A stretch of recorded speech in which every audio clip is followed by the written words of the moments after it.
Alright, hey guys, how are we doing? Back in another video from Annie News, and now we are covering Fate Apocrypha. Not my favourite Fate series, but there is plenty of interesting characters within it, and thus a lot of interesting backstories, abilities, and noble phantasms, and all that shizzle that comes along with it. And so we're going to start with my most interesting, in my opinion, most interesting character within the series, Joan of Arc. The ruler class, because that was something new, wasn't it? Because it was like, we're making this 7v7 and we need someone to ensure that the rules are in place, but then it's like, yeah. And she has an interesting backstory. And she has all that stuff going on with, what was it, Fate Zero, the guy who's really creepy and killed the kids and stuff, and he has a flashback of her thinking that Sabers... Anyway, let's get into this. Ruler, Joan of Arc explained. 14 servants, 14 masters, a ruler, a homunculus, and whatever other side characters they feel like throwing in there as well. That's Fate Apocrypha's cast. You can obviously tell that that's a lot of people, even for a 25 episode series. Yeah. So keeping track of all of them, like who's that servant class, who's that master, what's their noble phantasm, and all that other junk can get a little bit difficult. Yes. Especially considering that in the span of 4 episodes, they've already introduced all the servants and most of the masters. Yeah. Now I know what busy people you all are, so you obviously don't have enough time to go to the wiki to read this massive wall of text, obviously, just so you can not doing it. Better. Not doing it. That's why I'm here. Yeah. I've decided to start a mini-series where I go through each of the serving classes and explain the hero chosen for that class, along with their past, their noble phantasm, as well as any other abilities that they might have, and then I'll theorize a bit on what their purpose is in the Holy Grail War, or who they may fight against in the future. Cool. You don't have to worry about any spoilers, though. In terms of plot, I won't reveal anything that hasn't already been revealed in the latest episode of the anime. Also, if you're on board with a mini-series like this, then let me know in the comments below. Now let's get started. Yeah. Alright, so obviously from the title of the video, the character that I chose to start the series with was Ruler. But before we get into who Fate Apocrypha's specific ruler is, let's first talk about the ruler class in general. Oh, okay, cool. It's a specialized servant class that is only summoned when the Holy Grail War requires moderation. Right. And what I mean by that is that when the Holy Grail itself determines that someone is not following the rules of the typical Holy Grail War, you need someone to keep an eye on it. It's an omnipotent cup with the ability to grant wishes. Of course it knows everything. But yeah, that, and also the Church isn't doing its correct job as mediator, the Grail summons its own to ensure that the Holy Grail War proceeds in the right direction. Ruler also can't be biased towards any single person or faction, and is supposed to act solely to fulfill the will of the Grail. And the will of the Grail is a proper completion of the Holy Grail War. Now, in order to be summoned as a ruler, there are some conditions that have to be met. Interesting. You literally have to be Jesus Christ, or the next closest thing. You basically have to have no desire to win the Grail, which means no desire to have a wish fulfilled. Which is why that people that are most often rulers are saints, since they are the people that have lived the most fulfilling lives. Right, okay, that makes sense. That brings us to Joan of Arc, the ruler in Fate Apocrypha. If you watched Fate Zero, you'd remember when she was referenced in a flashback. Yeah, that was what I was talking about. Anyway, Joan of Arc is obviously referring to Jeanne d'Arc from the 100-Year War in early 15th century France. Joan's character is completely based off of the historical figure who actually played a huge role in leading the French army to a victory over the English. However, as we see in the show, Jeanne died by being burned at the stake. But how did someone who's granted the title of a national hero by King Charles himself meet such a fate? Well, while defending a French city under siege, she was captured by the English and held prisoner until put on trial for heresy. Claiming to hear voices of angels, speaking out as a woman of the church, and then only obeying God rather than the church militant, resulted in the sentence of being burned alive at the age of 19.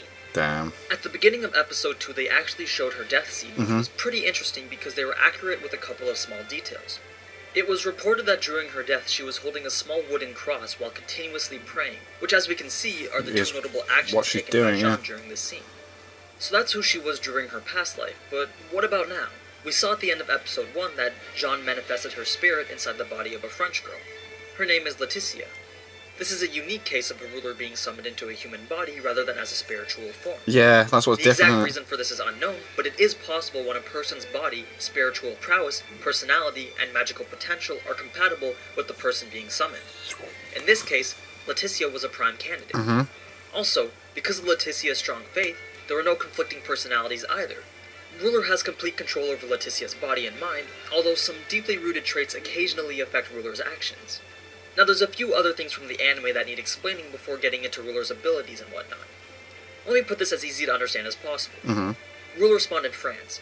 The Great Holy War is in Trifis. That's a fictional city in Transylvania, Romania. Right. A simple Google Maps search shows that's about 2,500 kilometers away. All servant spirits have the ability to teleport, but since she's in a human body she has to travel by other means, which is why we see her on the bus. This explains a bit of Jeanne's confusion while on the bus. She suspects that something is wrong with the ward because under normal circumstances she would have been spawned in Triphas in her spiritual form. Let's move on to her weapon now. It may have been hard to tell considering during her fight with Karna she didn't really use it, but that's actually a flagpole.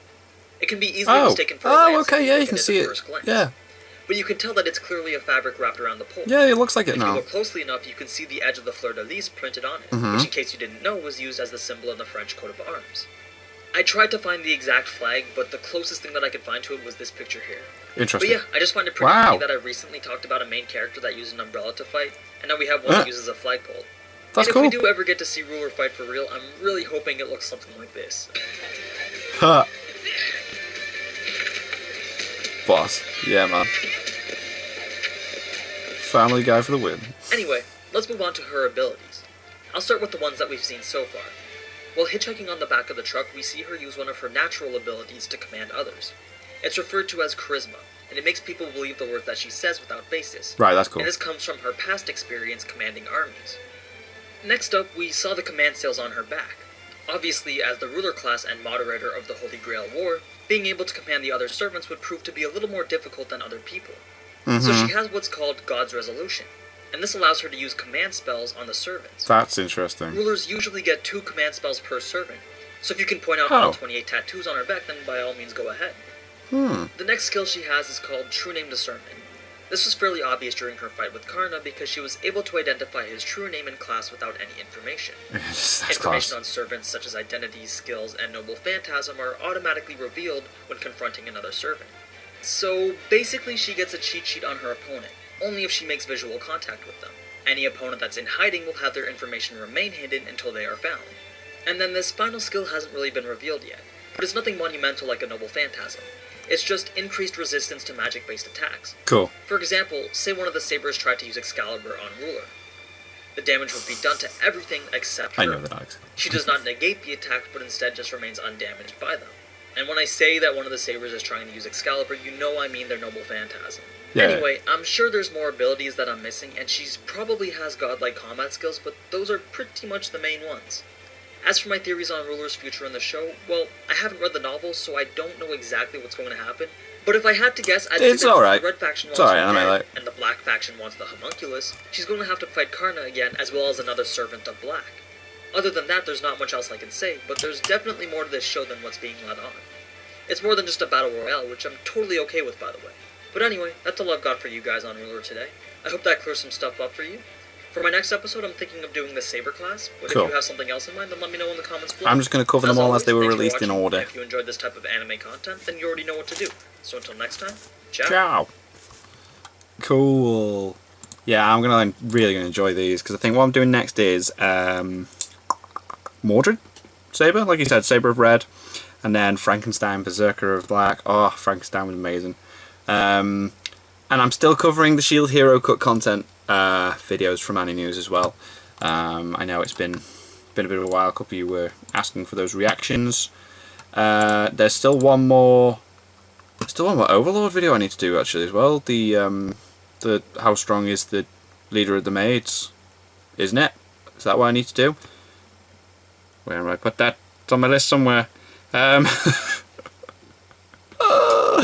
Trying to do 2 videos a day properly now for you guys. And again, my girlfriend's just sat downstairs, just chilling, like with my Crunchyroll account on the phone, just watching Promised Neverland, so I can do these. So I really appreciate that she's done that, and you guys should appreciate that too, because she really wants me to keep putting the videos out for you guys. Because she's aware that when we first started seeing each other, there was a lack of content for you all, and I'm really working on that now. So yeah. Anyway. Thank you guys very much for watching. What did you guys think of that? What did you guys think of this? Click like, subscribe if you haven't already. Leave comments down below. Let me know what I should watch and discuss in future videos. And I'll see you guys, just all you guys, next time.